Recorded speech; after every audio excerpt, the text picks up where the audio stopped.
नाबालिकांको अपहरण करथिबा नै आसिला सांघातिक अभियोग। चाकरी देबे कही नाबालिकांको अपहरण कर जायथिला।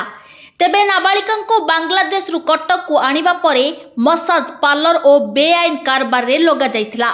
तेबे सेही नाबालिकांको लिंक रोड रु उद्धार करी सीडब्ल्यूसी को हस्तांतर करिछि पुलिस।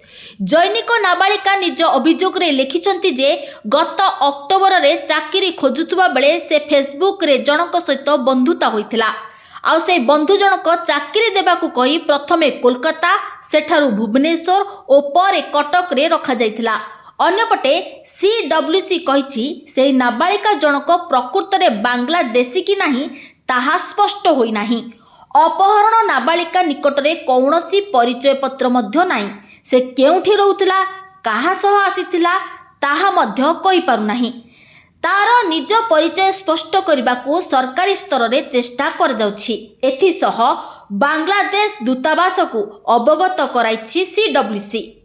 आम डिस्कसन करूँ तार प्राइमरी इंटरेस्ट हूँ से शो करुच्चे मो घर को फेरीजी तेणु घर को फेरी जावाई तार प्रोसेस जो इंटरनेशनल ये गोटे फॉरेन कंट्री हो जाऊँगी बांग्लादेश तार जहाँ गाइडलाइंस प्रोटोकॉल अच्छी इंडिया बांग्लादेश से प्रक्रिया अनुजाई आम ऑलरेडी जिलापाल को एवं डीसीपी के मध्य ये विषय अवगत कराइछु। सीडब्ल्यूसी मुख्य है टाइम टू टाइम आम तार काउंसलिंग प्रोसेस अच्छु जेहेतु माने प्रथम स्टेज रे से जहाँ रिविल करछि आउ किछि करूछि।